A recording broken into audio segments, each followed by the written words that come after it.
अभी हो रही है सर। हाँ जी, आपकी स्क्रीन शेयर हो गई है सर। हो गई है, चलें तो ठीक हो गया। जी ठीक हो चलें। पार्टिसिपेंट डॉक्टर खालिद महमूद मलिक हमारे साथ हैं और आज का टॉपिक है BS4 year program prospects and challenges. Doctor Khalid Mahmood Malik university of Punjab में डीन के तौर पे काम कर रहे हैं। Dean of media and information management, faculty of media and information management. और डॉक्टर खालिद महमूद मलिक का जो डिटेल इंट्रोडक्शन है वो आपके साथ कल, चूंकि उनका सेशन आज इसको के साथ था तो कराया जा चुका है। मैं अब बगैर वक्त ज़ाय किए डॉक्टर खालिद महमूद मलिक साहब से रिक्वेस्ट करूंगा कि आप पहले शुरू कर दें। सर आपकी स्लाइड जो है ना फिर डिसअपीयर हो गई हैं सर। जी जी जी जी जी वो ये अब हाँ, अब देखें, अब क्लियर है ना?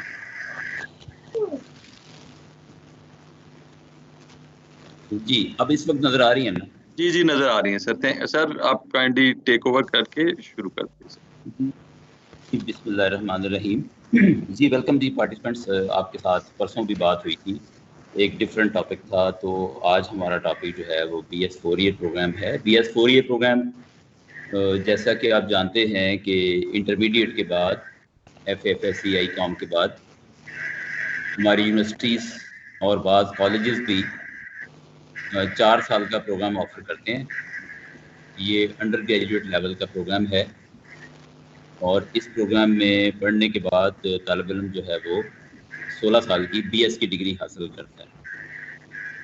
ये पहले भी यूनिवर्सिटीज़ में और बाज़ कॉलेजेस में जारी है, लेकिन आज हमारा जो फोकस है, जैसे इन्होंने इसमें जिक्र किया प्रॉस्पेक्ट्स एंड चैलेंजेस का, तो हमारा फोकस ये है कि HEC ने जो नई पॉलिसी दी है BS4 ईयर प्रोग्राम के बारे में, उस पर हम बात करें। तो हायर एजुकेशन कमीशन ने पिछले साल 2020 में अंडर ग्रेजुएट एजुकेशन पॉलिसी दी है। ये पॉलिसी HEC की वेबसाइट पर अवेलेबल है। तो इसमें उन्होंने अंडर ग्रेड एजुकेशन को कवर किया है। इस पॉलिसी में हमें क्या बताया गया है, इसकी हम बात करेंगे। और एक दूसरा डॉक्यूमेंट, ये माइक लगता है कुछ दोस्तों का ओपन है, जिसकी वजह से मसला आ रहा है, तो प्लीज़ माइक देख लीजिए अगर बंद जी हो सर, सके। मैंने सब पार्टिसिपेंट के माइक ऑफ कर दिए हैं, जब आप कहेंगे तो ऑन कर देंगे। जी बिल्कुल जी, आखिर में हम सवाल जवाब लेंगे तो मेरा ख्याल है उस वक्त फिर ओपन कर देंगे। अभी आप बंद रखिए। ये एक दूसरा डॉक्यूमेंट है जिसको इम्प्लीमेंटेशन मैनुअल का नाम दिया इन्होंने, a guide for implementing under graduate education policy 2020। तो ये इसी साल अब से कुछ महीने पहले ये डॉक्यूमेंट आया है और इसमें उस पॉलिसी की इम्प्लीमेंटेशन के हवाले से गाइडलाइंस दी गई हैं। तो ये दोनों डॉक्यूमेंट्स अगर हम सामने रखें तो हमें अंदाज़ा होता है कि HEC किस तरह से चाह रही है अंडर ग्रेजुएट एजुकेशन में तब्दीलियां करना।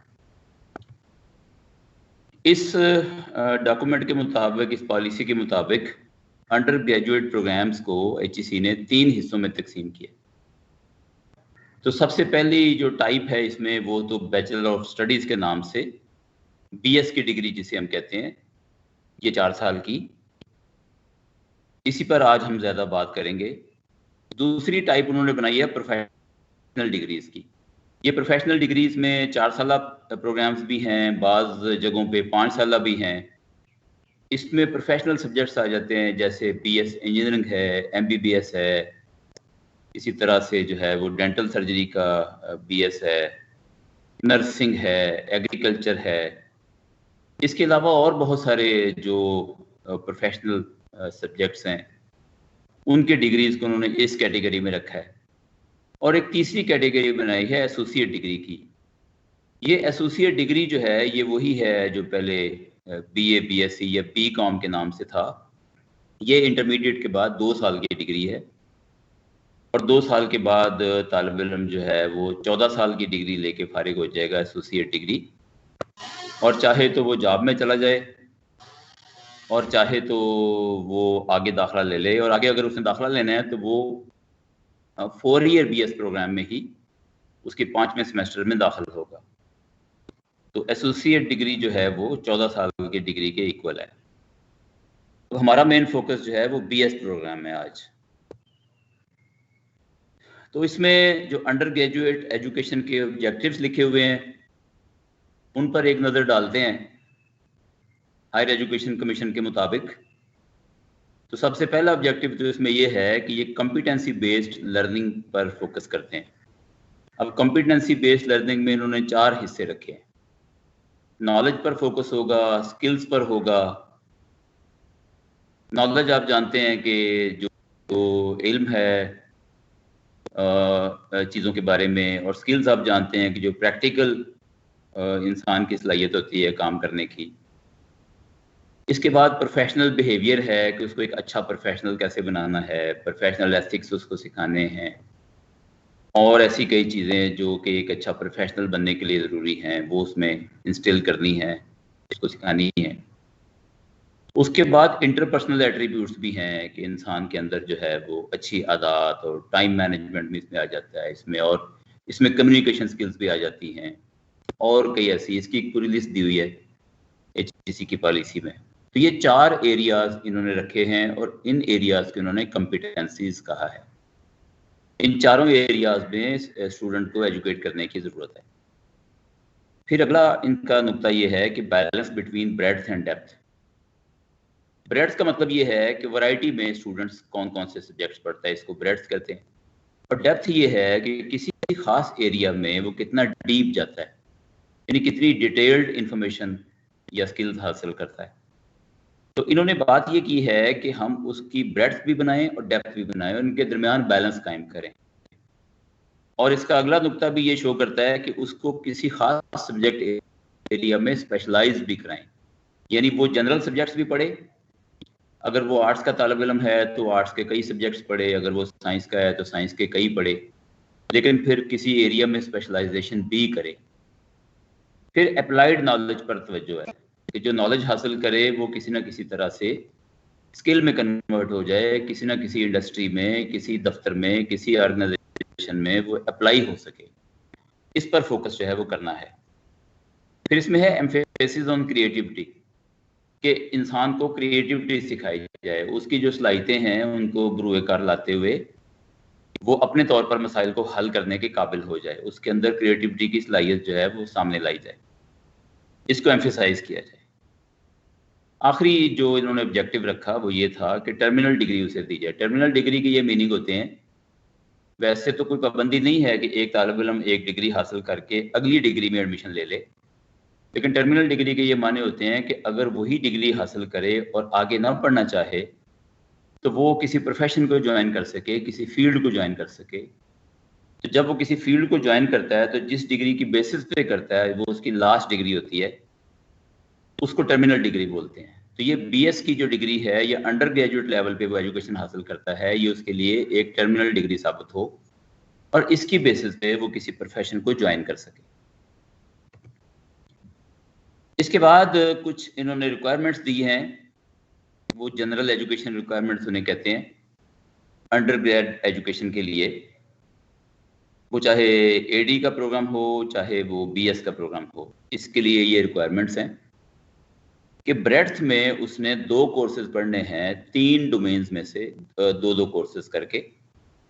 यानी अगर वो फर्ज करें आर्ट्स का स्टूडेंट है तो उसने आर्ट्स में से भी और नेचुरल साइंसेज में से भी और सोशल साइंसेज में से भी 2-2 कोर्सेज पढ़ने हैं। तो ये 3 जो है वो बड़ी डोमेन्स हैं नॉलेज की। नॉलेज के वैसे तो बहुत सारे सब्जेक्ट एरियाज में उसे तकसीम किया जा सकता है, लेकिन ये 3 बनते हैं। ये जितने भी सब्जेक्ट्स हैं इस दुनिया में अगर उनकी तकसीम करें तो वो इन 3 एरियाज में बनती है। आर्ट्स एंड ह्यूमैनिटीज़ का एक एरिया है, नेचुरल साइंसेज के साथ आप टेक्नोलॉजी भी शामिल कर लें, साइंस एंड टेक्नोलॉजी से कह लें, और फिर सोशल साइंसेज है। तो हर तालिब इल्म चाहे वो आर्ट्स का हो चाहे साइंसेज का हो, उसे इन तीनों डोमेन्स में से 2-2 सब्जेक्ट्स लाजमी पढ़ने हैं ताकि उसे एक बेसिक आइडिया हो जाए कि दूसरी डोमेन्स में क्या नॉलेज है। उसके बाद फाउंडेशनल कोर्सेज के नाम पे इन्होंने 3 कोर्सेज रखे हैं एक्सपोजिटरी राइटिंग के। ये अंग्रेजी है, अंग्रेजी लाजमी जो पहले भी थी हमारे BA BSc में, उसको इन्होंने एक्सपोजिटरी राइटिंग कहा और इसके 3 कोर्सेज रखे हैं कि तालिब इल्म को लिखने की सलाहियत दी जाए। इसके साथ इन्होंने 2 कोर्सेज रखे हैं क्वांटिटेटिव रीजनिंग के नाम से, कि बच्चे को कुछ स्टैट, कुछ बेसिक मैथ और कुछ उसको बेसिक लॉजिक वगैरह सिखाई जाए कि जो उसकी ज़िंदगी में काम आ सके। तो 2 कोर्सेज इन्होंने क्वांटिटेटिव रीजनिंग के नाम से रखे हैं, और एक्सप्लोरेटरी राइटिंग और क्वांटिटेटिव रीजनिंग का जो ग्रुप बनाया है उसका नाम इन्होंने फाउंडेशनल कोर्सेज रखा है। इसके अलावा इन्होंने सिविलाइजेशनल नॉलेज के तौर पर 2 कोर्सेज रखे हैं, एक पाकिस्तान स्टडीज़ का है और एक इस्लामिक या रिलीजियस स्टडीज़ का है। मुसलमानों के लिए इस्लामिक स्टडीज़ होगा और गैर मुस्लिमों के लिए रिलीजियस स्टडीज़ या एथिक्स के नाम का, कि इंटरनेशनली जो एथिक्स हैं वो तमाम मज़ाहब में मंजूर शुदा हैं, काबिल इस्तेमाल हैं। तो एथिक्स के नाम का या रिलीजियस स्टडीज़ के नाम का एक कोर्स होगा और एक पाकिस्तान स्टडीज़ का कोर्स होगा। तो ये कोर्सेज अगर आप इनकी गिनती करें तो 6 कोर्सेज ब्रेड्थ में बनते हैं, 5 कोर्सेज फाउंडेशनल कोर्सेज में बनते हैं और 3 कोर्सेज जो हैं वो सिविलाइजेशनल नॉलेज में बनते हैं। तो ये मिला के कोई 6, 5 और 2 जो हैं ये 13 कोर्सेज बनते हैं, और इनमें से हर कोर्स जो होगा वो 3 क्रेडिट आवर्स का होगा। तो इस तरह से ये जो हम जनरल एजुकेशन रिक्वायरमेंट में डिस्कस कर रहे हैं ये 39 क्रेडिट आवर्स के कोर्सेज बनते हैं। 13 कोर्सेज हैं और 3 क्रेडिट आवर के हिसाब से ये 39 क्रेडिट आवर्स बनते हैं। अब हम मज़ीद देखें तो जनरल एजुकेशन के साथ साथ फिर डिसिप्लिनरी रिक्वायरमेंट दी हुई है कि किसी खास एरिया में वो तालिब इल्म मेजर का एक सब्जेक्ट रखे मेजर के तौर पर, और फिर उसके कोर्सेज करे। अब major from one of the 3 broad domains of knowledge. अब वो मेजर साइंस में भी रख सकता है, आर्ट्स में भी रख सकता है, सोशल साइंसेज में भी रख सकता है। अब ये जो मेजर होगा एक सब्जेक्ट एरिया, ये जैसे मिसाल के तौर पे ज़ूलॉजी हो सकता है या पॉलिटिकल साइंस हो सकता है या इस्लामिक स्टडीज हो सकता है, पंजाबी हो सकता है। तो उसके अंदर कोर्सेज कौन कौन से होंगे, कितने होंगे, उसके अंदर लैब्स होनी है कि नहीं होनी, फील्ड वर्क की क्या ज़रूरत है और थीसिस की ज़रूरत है कि नहीं, ये यूनिवर्सिटियाँ सिलेबस बनाते हुए अपने तौर पर सोच लें कि किस मेजर में किस तरह से तकसीम करनी है इन चारों की, कोर्सेज, लैब्स, फील्ड वर्क और थीसिस। तो इसमें जो तकसीम है वो यूनिवर्सिटियाँ सिलेबस बनाते हुए अपने सब्जेक्ट के नेचर को सामने रखते हुए कर लें। तो तालिब इल्म कुछ जनरल एजुकेशन रिक्वायरमेंट पूरी करेगा और कुछ फिर डिसिप्लिन की रिक्वायरमेंट पूरी करेगा, और कुछ और रिक्वायरमेंट्स भी हैं वो इस स्कीमेटिक रिप्रेजेंटेशन में आपको नजर आएगी। देखिए, अंडर ग्रेजुएट एजुकेशन जो है उसके इन्होंने 3 हिस्से किए हैं। जनरल एजुकेशन रिक्वायरमेंट है, डिसिप्लिन रिक्वायरमेंट है, और तीसरी एक चीज़ है प्रैक्टिकल लर्निंग रिक्वायरमेंट। ये प्रैक्टिकल लर्निंग रिक्वायरमेंट पर पहले बात नहीं हुई, तो इस पर अब कर लेते हैं कि हर तालिब इल्म को इंटर्नशिप करनी होगी, वो चाहे किसी भी सब्जेक्ट एरिया का है, वो उसकी रेलिवेंट इंडस्ट्री में या रेलिवेंट ऑर्गेनाइजेशन में इंटर्नशिप करेगा कुछ टाइम की। इसके अलावा जो है वो एंटरप्रेन्योरशिप या यूथ क्लब या स्पोर्ट्स में हिस्सा लेगा। यूथ क्लब भी जो है ना ये मुख्तलिफ उसके अंदर सलाहियत सिखाने के लिए और उसकी प्रैक्टिस कराने के लिए होगा। जैसे वो एक डिबेटर बनना चाहता है, वो एक सिंगर बनना चाहता है, वो उसके अंदर कोई ऐसी सलाहियत है जिसको उजागर किया जा सकता है। एंटरप्रेन्योरशिप का मतलब ये है कि उसको बिजनेस की स्किल सिखाई जाए, तो वो कोई प्रोडक्ट बना के बेचना चाहता है, वो कोई सर्विस बना के बेचना चाहता है, तो एंटरप्रेन्योरशिप की सलाहियत उसको दी जाए। तो इस किस्म की एक्टिविटीज़ भी अंडर ग्रेड एजुकेशन में शामिल होंगी। अब हम आ जाते हैं BS 4 ईयर डिग्री पे। तो according to the HEC policy these are the requirements for BS 4 year program. BS 4 year program 120 credit hours का होगा कम अज कम। इसमें गुंजाइश उन्होंने ये रखी है कि 135 तक इसे ले जाया जा सकता है। अगर कोई यूनिवर्सिटी ये फील करे कि किसी खास सब्जेक्ट एरिया में जो BS प्रोग्राम डिज़ाइन कर रहे हैं उसके क्रेडिट आवर्स 120 कम महसूस होते हैं, तो वो उसको 15 क्रेडिट आवर्स तक बढ़ा भी सकती है। 120 करेंगे तो ये आप देखें कितने कोर्सेज बनते हैं, 40 कोर्सेज बनते हैं 3 क्रेडिट ईच के, और अगर बढ़ाना चाहें तो आप 5 कोर्सेज तक बढ़ा भी सकते हैं।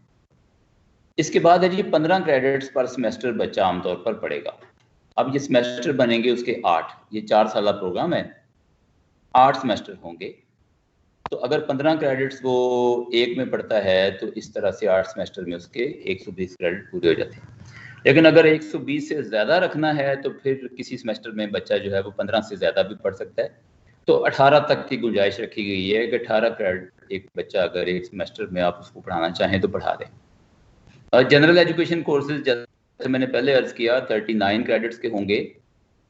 एक मेजर जो है वो किसी डिपार्टमेंट से लेना होगा और मेजर के जो क्रेडिट्स होंगे वो 39 से लेके 54 तक होंगे। ये डिपेंड करता है कि मेजर कौन सा है, और मेजर को डिज़ाइन करने वाले जो डिपार्टमेंट के लोग हैं वो 39 से लेके 54 तक की उनके पास गुंजाइश है। और एक ऑप्शनल माइनर भी हो सकता है। ये ऑप्शनल इसलिए है कि माइनर लेना ज़रूरी नहीं है, जिसके 12 क्रेडिट आवर्स होंगे। तो जो इसमें स्कीम बनेगी वो इस तरह से बनेगी कि जनरल एजुकेशन रिक्वायरमेंट तो सब ने पूरी करनी है, लेकिन डिग्री लेने के लिए या तो वो सिंगल मेजर में डिग्री ले, या वो डबल मेजर करे और उसमें डिग्री ले, या वो एक मेजर और एक माइनर करे और डिग्री ले, या वो एक मेजर और 2 माइनर करे तो डिग्री ले। अब ये 4 मैंने यहाँ पे ऑप्शंस जो हैं वो आपके सामने शेयर की हैं। सिंगल मेजर के साथ बीएस कर ले, डबल मेजर के साथ बीएस कर ले, एक मेजर और एक माइनर के साथ कर ले, या एक मेजर और 2 माइनर्स के साथ कर ले। अब होगा ये कि इनमें से जो भी ऑप्शन ली जाएगी उसमें इसका इम्कान है कि 120 के ऊपर चले जाएं कुछ क्रेडिट आवर्स। तो ऊपर तो जा सकते हैं, लेकिन मिनिमम रिक्वायरमेंट जो है वो 120 क्रेडिट आवर्स की है। 120 क्रेडिट आवर अगर बच्चा पूरी करता है और इन चारों में से किसी एक ऑप्शन पे आता है तो उसको फिर बीएस की डिग्री दे दी जाएगी। अब इसमें यह है कि कुछ कोर्सेज अलाइड डिसिप्लिन्स के कहलाते हैं, उनको डिस्ट्रीब्यूशन कोर्सेज कहते हैं। तो वो भी हो सकते हैं 18 क्रेडिट्स के कम से कम, उनको अलाइड डिसिप्लिन कहा गया। अब यहाँ पे डिस्ट्रीब्यूशन कोर्सेज जो अलाइड डिसिप्लिन्स में होंगे, इससे मुराद ये है कि एक सब्जेक्ट एरिया की कोर होती है, उसके कोर कोर्सेज होंगे, लेकिन उससे मिलते जुलते सब्जेक्ट्स ऐसे होते हैं जिनके कोर्सेज अगर बच्चा पढ़ ले तो उस सब्जेक्ट में काम आते हैं। जैसे मैथमेटिक्स का स्टूडेंट अगर साथ स्टैट के भी कोर्सेज पढ़ ले तो फ़ायदा होगा। इसी तरह से साइकोलॉजी का स्टूडेंट जो है वो अगर साथ कोई जो है वो बायो पढ़ ले तो उसको फ़ायदा होगा। तो ये डिपेंड करता है कि कौन से सब्जेक्ट का मेजर है, तो उस मेजर के लिहाज से कौन से जो हैं वो अलाइड डिसिप्लिन्स हो सकते हैं।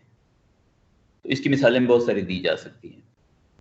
तो 18 क्रेडिट आवर्स के डिस्ट्रीब्यूशन कोर्सेज भी शामिल होंगे उसके सिलेबस में। उसके बाद फिर डाइवर्सिटी कोर्सेज हैं। इन अर्ली ईयर्स, शुरू के सालों में वो डाइवर्सिटी कोर्सेज पढ़ेगा। इसका मतलब ये है कि अपने कोर सब्जेक्ट कोर्सेज वो बाद के सालों में पढ़ेगा। उनको यहाँ पे कंसंट्रेशन कोर्सेज कहा गया कि डिफरेंट सब्जेक्ट एरियाज को वो शुरू के सालों में पढ़ेगा, पहले और दूसरे साल में, और अगले 2 साल में वो ज़्यादा कोर्सेज पढ़ेगा अपनी स्पेशलाइजेशन के या अपनी कंसंट्रेशन के। ये गाइडलाइन जो है उसमें दी गई है। इसके बाद ये भी रिकमेंड किया गया है इस पॉलिसी में कि तालिब इल्म को आप जनरली दाखिला दे दें बीएस प्रोग्राम में, यानी कॉलेज में ओवरऑल दे दें या यूनिवर्सिटी में ओवरऑल दे दें, और फिर उसको तीसरे सेमेस्टर में जाके सोचने का मौका दें कि उसने कौन से मेजर में जाना है। वो 2 सेमेस्टर पढ़ चुका होगा तो उसका जहन इस काबिल हो चुका होगा कि उसको अंदाज़ा हो जाए कि कौन से सब्जेक्ट एरिया में वो ज़्यादा अपने आप को सूटेबल या फिट इन समझता है। तो उसको तीसरे सेमेस्टर में मौका दिया जाए कि वो अपने मेजर का इंतखाब करे।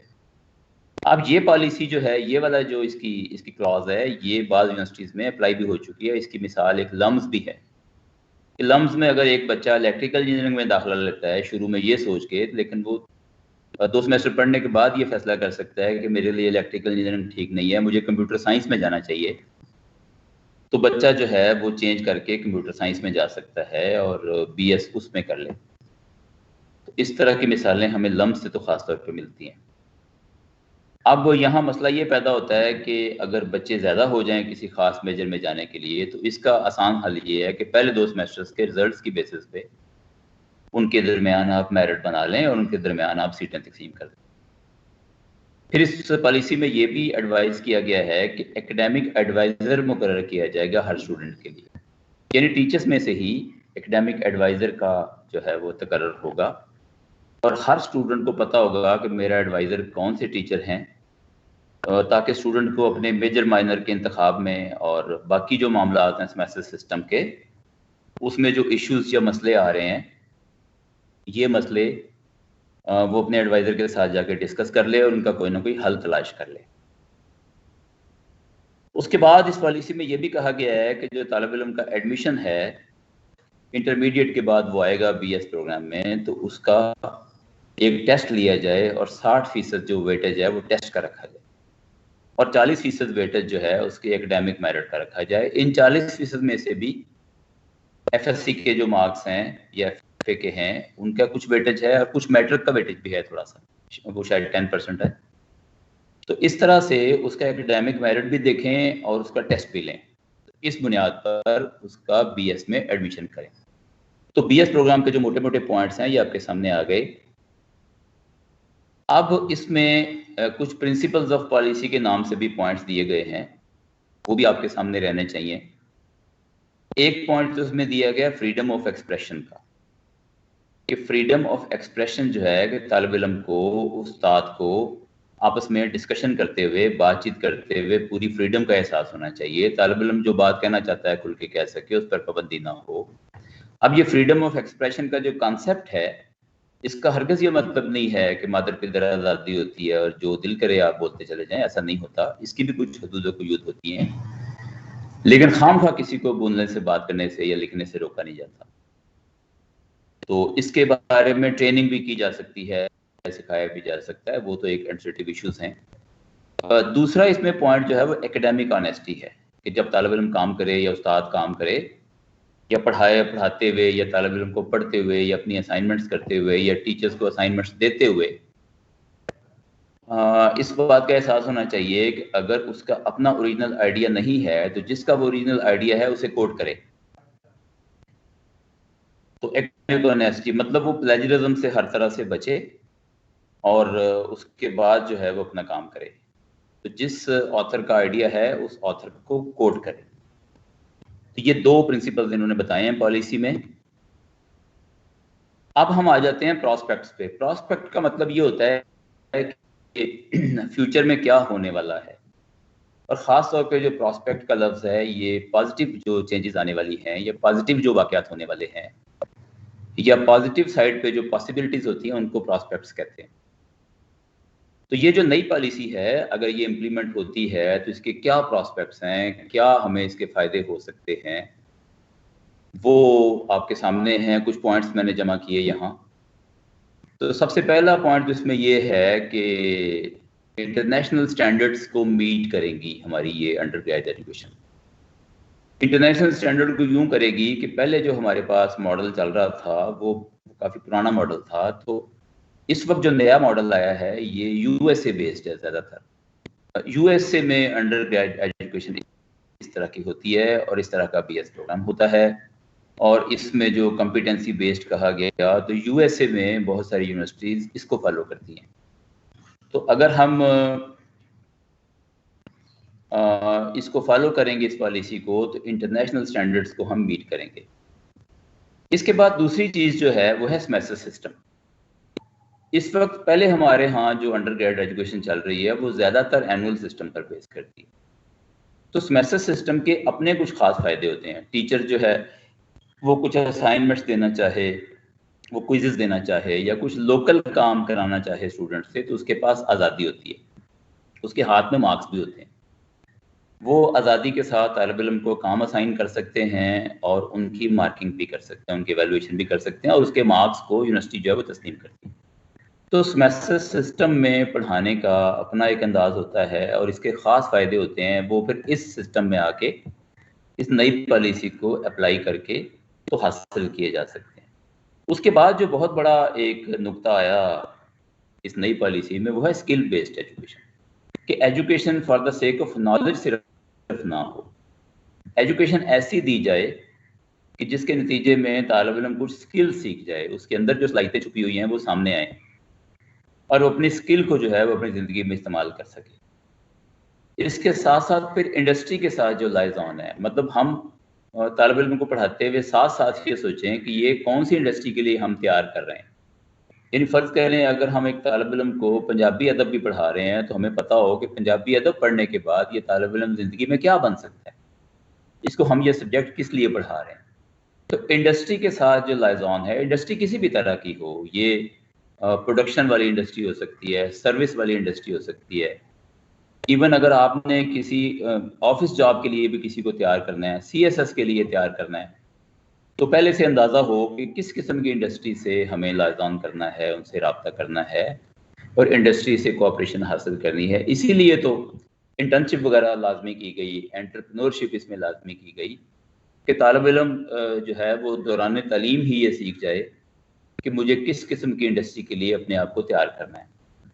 और इसके साथ साथ इसमें जो पॉजिटिव चीज़ है वो स्टूडेंट्स के एटीट्यूड और बिहेवियर पर बात की गई है कि तालिब इल्म सिर्फ अपने नॉलेज और स्किल में ही महारत ना हासिल करे, बल्कि उसके अंदर कुछ इंटरपर्सनल स्किल्स हों, कुछ उसके अंदर उसके एटीट्यूड में तब्दीली आए, वो एक अच्छा शहरी कैसे बने, एक अच्छा प्रोफेशनल कैसे बने, एक अच्छा कम्युनिकेटर कैसे बने। तो एक वर्कर के तौर पर, एक प्रोफेशनल के तौर पर उसका बिहेवियर कैसा होना चाहिए, इन चीज़ों की तालीम भी उसके सिलेबस में शामिल की गई है। तो ये चंद पॉइंट्स ऐसे थे जो कि पॉजिटिव तब्दीलियाँ ला सकते हैं इस प्रोग्राम को अप्लाई करने के बाद। अब आगे हम बात करते हैं चैलेंजेस की। ये जो नई पॉलिसी आई है, चूँकि काफ़ी सालों से पुरानी पॉलिसी चल रही थी, तो नई पॉलिसी बिल्कुल एक बहुत बड़ा पैराडाइम शिफ्ट है। इसमें चीज़ों को देखने का जो एंगल है वही चेंज हो गया। तो खुद जो इनका इम्प्लीमेंटेशन मैनुअल है उसमें लिखा हुआ है कि ये पॉलिसी डिफ़िकल्ट है और कंफ्यूजिंग है।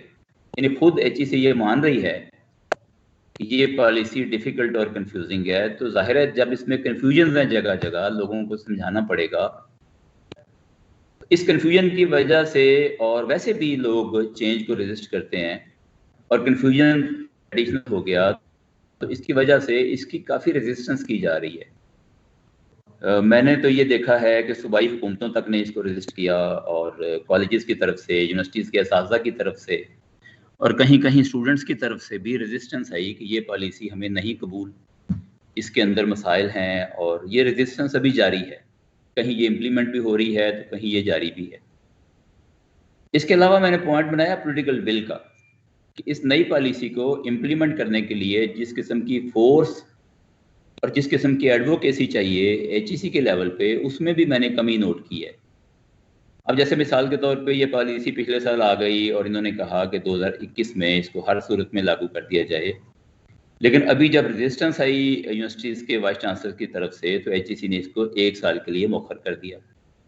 अब जब मौखर कर दिया तो यूनिवर्सिटीज़ जो हैं वो दरमियान में खड़ी हैं। कुछ यूनिवर्सिटियाँ इसको इम्प्लीमेंट अभी कर रही हैं, कुछ ने अगले साल पर डाल दिया और इसका भी इम्कान है कि अगले साल फिर जो है वो इसमें रेजिस्टेंस अभी आती रहे और हो सकता है 1 साल और आगे चली जाए।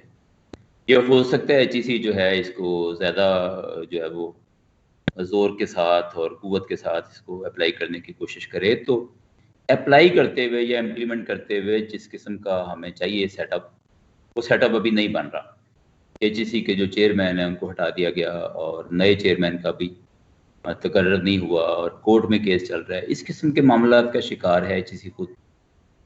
तो इसकी इम्प्लीमेंटेशन में खासे मसाइल आ रहे हैं। अगला जो मसला आ रहा है वो करिकुलम डिज़ाइन का है। करिकुलम को बिल्कुल नए एंगल से, एक नए ज़ाविये से देखना होगा और नए तरीके से डिज़ाइन करना होगा। तो ना साजा की इसमें ट्रेनिंग है और ना इसके लिए ज़ाहिर है टाइम चाहिए, इसके लिए एनर्जी चाहिए, इसके लिए एफर्ट्स करनी होंगी, इसके लिए हो सकता है पैसे की भी ज़रूरत पड़े। तो ये सारी चीज़ें जो हैं ये करिकुलम में आ जाती हैं। करिकुलम डिज़ाइन एक चैलेंज है कि जिसका सामना है यूनिवर्सिटीज़ को और कॉलेजेस को। फिर इसमें यह है कि चूँकि एक नए अंदाज से तालीम दी जा रही है तो हमें लैब्स चाहिए, लाइब्रेरीज़ चाहिए और खेलने की जगह चाहिए और खेलने का सामान चाहिए, लैब में मशीनें चाहिए। तो ये रिसोर्सेज कहाँ से आएंगे?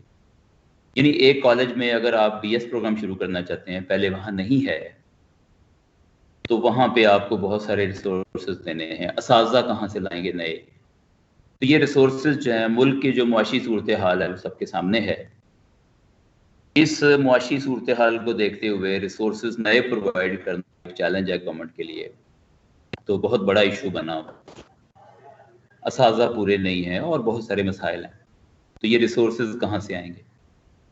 अगला चैलेंज जो है वो फैकल्टी की कैपेसिटी बिल्डिंग है। बहुत सारी फैकल्टी तो सेमेस्टर सिस्टम में पढ़ाना जानती नहीं है, उनकी ट्रेनिंग की ज़रूरत है।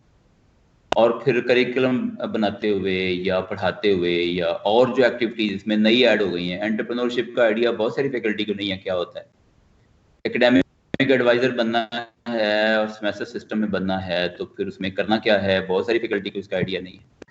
तो फैकल्टी की ट्रेनिंग की ज़रूरत है, जिसके लिए HEC ने वादा किया है अपनी इम्प्लीमेंटेशन गाइड में कि ये जो फैकल्टी की ट्रेनिंग है इसका जिम्मा HEC लेती है और HEC इसके लिए प्लान बना रही है। देखें ये कब तक होता है और किस तरीके से, कितना इफेक्टिव होता है।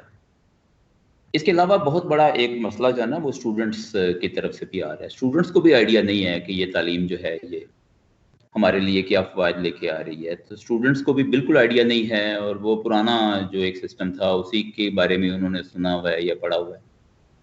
तो स्टूडेंट्स की भी ओरिएंटेशन की ज़रूरत है। इनकी ओरिएंटेशन के लिए भी HEC ने ये वादा किया है कि हम गाइडलाइंस बनाएंगे और प्रॉस्पेक्टस छापेंगे और इस तरह का लिटरेचर भी तैयार करेंगे और शायद मीडिया वगैरह का सहारा भी लिया जाए।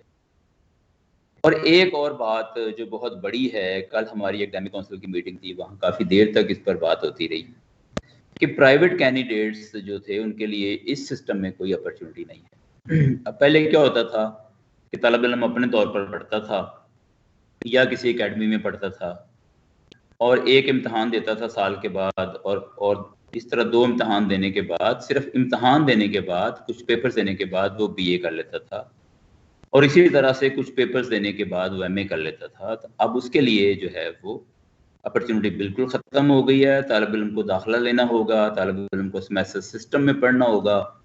सेमेस्टर सिस्टम में उसका ज़्यादा टाइम चाहिए और जो तालिब इल्म जॉब करते हैं या मुआशी तौर पर ये अफोर्ड नहीं करते कहीं दाखिला लेना, उनके लिए इसमें अपॉर्चुनिटी बिल्कुल ख़त्म कर दी गई है और ये एक बहुत बड़ा चैलेंज है। और इसमें जो रेजिस्टेंस आ रही है उसकी भी एक बहुत बड़ी वजह यही है।